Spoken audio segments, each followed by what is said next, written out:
for this generation of parents? Hi, I'm Galbut. I'm one of the founding partners of SoGal Ventures. We're an early stage venture capital firm that invests in diverse founding teams who are revolutionizing how the next generations live, work, and stay healthy. That means we invest in consumer tech, health tech, enterprise software, mostly things that are impacting the lives of millennials and Generation Z. And we're also a cross-border VC fund. So we love investing in what we call global first, borderless businesses. So teams that are from all over the world in building their businesses, trying to be the global empire builders of the future. How I started in venture capital, while I was in grad school, I started my first venture capital fund at Johns Hopkins University called A-Level Capital. I was working with a bunch of startups. One in particular had a hard time finding financing, and I believed in that team and the problem so much that I decided to figure out how to fund it. And that's how I became what I call an accidental venture capitalist. Yeah, this is an inherent problem in being a female working in a space where your target customer is also a female. The majority of investors still are male. Elizabeth is the minority of the folk out there. That's obviously changing, but it's still the reality. First off, there's just not many of us female investors, so we're kind of a minority, a very rare breed in this industry of venture capital. I hope we can create many more female investors in the future. We have a lot of efforts through our charity, the SoGal Foundation, to encourage more women to become investors. And I think because of that, we're scrappy, we're hustlers, we work really hard to get into deals, and then we work even harder once we're in a deal to make sure the companies are successful, because for us, everything's on the line, right? We're trying to prove that we belong in this industry. So we're going to work 10 times harder, 10 times faster to really just execute on everything we're promising to our own investors as limited partners, as well as to our portfolio founders. And I think that's a key difference. We're fresh, we're the underdogs, we're ready to go to make the next 10 years of this industry, women-led, where we have the outsized returns. What problem are we actually trying to solve, and how can we communicate that to investors? We firmly believe, and what motivates me as a founder and my team and my partners, is that we're actually solving one of the biggest epidemics and pressures on our healthcare system. I don't want to generalize, but at least for me as an investor, I take a very collaborative approach. And so when I meet with a founder, I really want to understand their story, their personality, how their team's working together, why they're so motivated to solve the problems that they're solving today. And I never have a founder put a PowerPoint up in a conference room and try and pitch me like that and have it be this one-way relationship. It's always really about having a conversation and understanding what are some of the hardest things that are going on in your business right now. What does success look like, and what are the barriers that may halt your startup from achieving that success, and what are some ways of mitigating that? And just having real, honest conversations about where the startup is today and where it can go in the future. Decisions. You don't want an investor who's really gung-ho on performance marketing, and all of a sudden you say, I want to spend a fourth of my budget on brand marketing. They won't get it. I think it's really something indescribable. It's like the special it factor. It is a founding team and founders who likely have had some very close personal experience with the problem they're solving, that they're incredibly passionate about it. Perhaps they were in the industry previously and now know why the industry's stale and there's different ways to innovate in this. Perhaps they're fresh into the industry and it was a problem they personally experienced and are going to create something in a totally new way.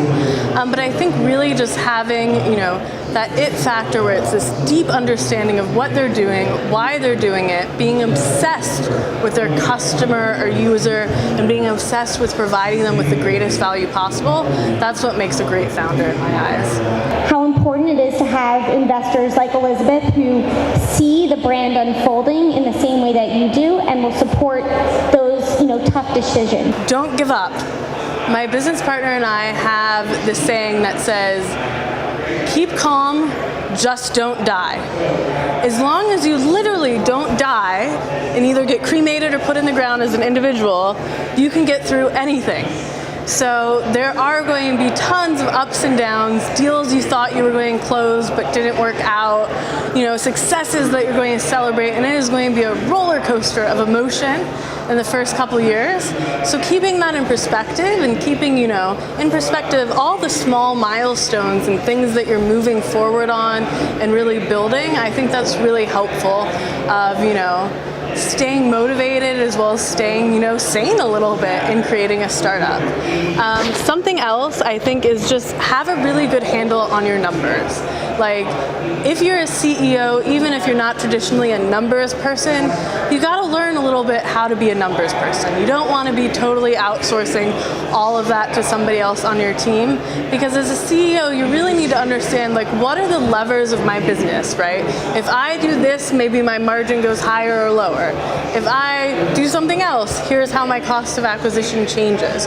Really understanding those key fundamentals, which is, it's pretty simple finance stuff. It doesn't require a degree in finance. It just requires, a logical understanding of all the different levers in your business. That's really important.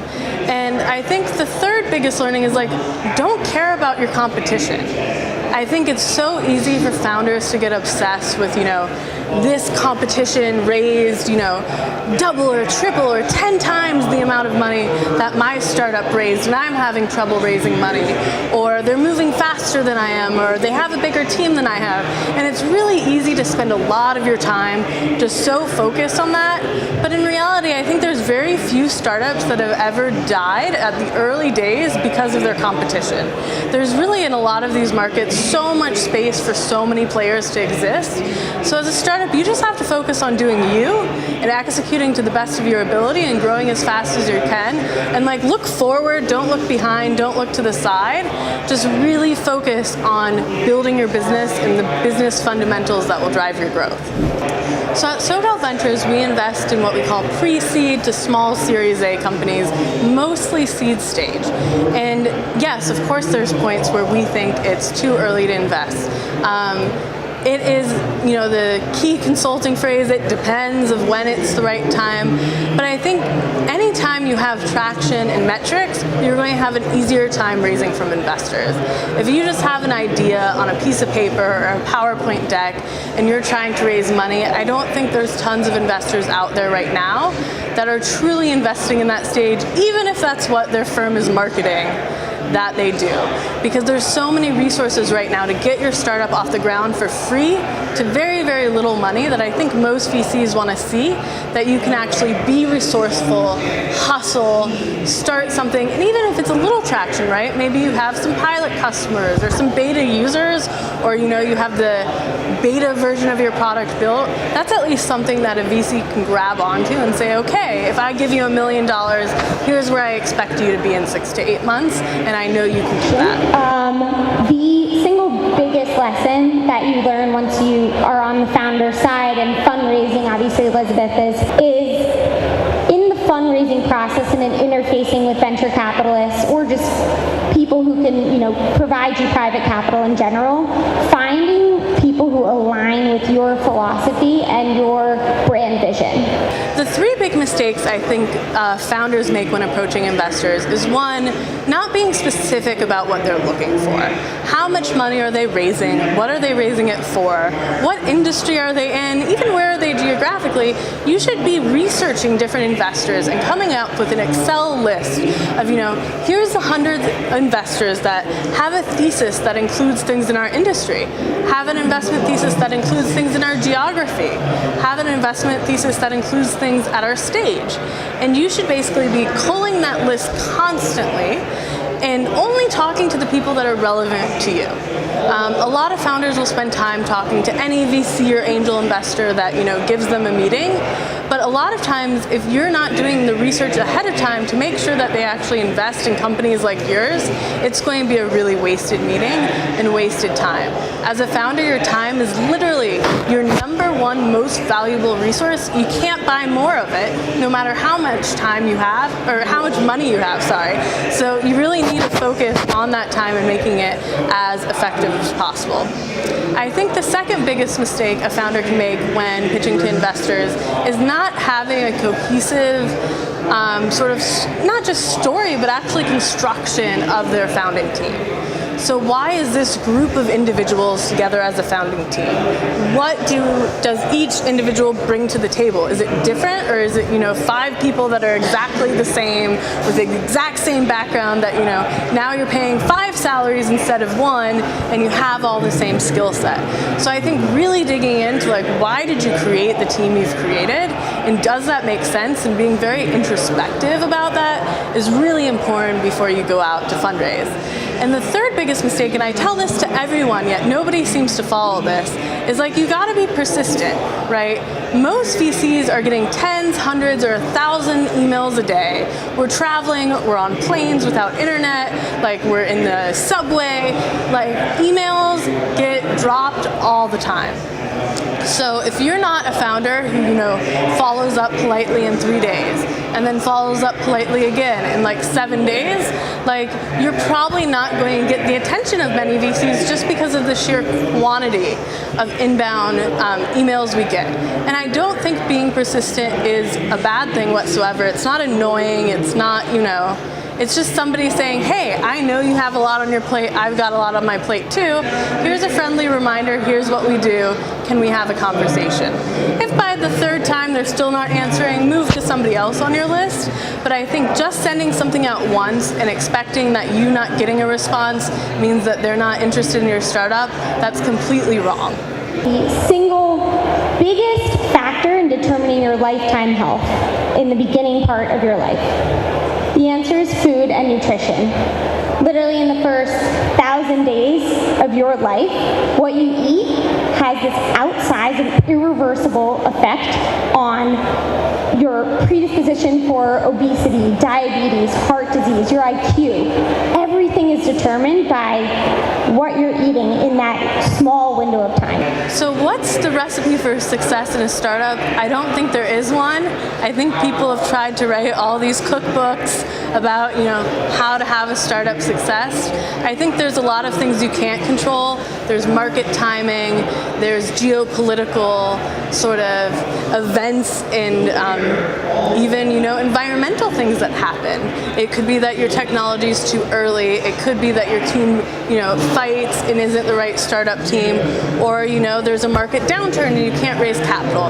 There's so many things that are in your control as a startup founder, and there's so many things that are out of your control as a startup founder. I think to give yourself the biggest chance of success, again, as there's no recipe, it's figuring out which of those things are in your control and which of those things are not in your control. And for the things that aren't in your control, how can you create mitigation strategies and sort of a safety net for if something happens that, say a market downturn, what happens if you can't raise your next round?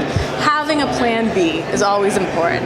And for the things that are in your control, which those are the things that really move the needle on your business, be laser focused on those, and put most of your time and most of your energy into those things that will drive the value of your business. So often startup founders, because you have hundreds of things to do, you focus on the wrong things that aren't actually driving value to your business and your bottom line. And a successful business is a good business. It's not one that's raised a bunch of money. It's not one that has a 100-person team and is burning through millions of dollars a month. A good, successful business is a business that has a foundation to make profit and revenue and impact the world in a great way. So just focus on that.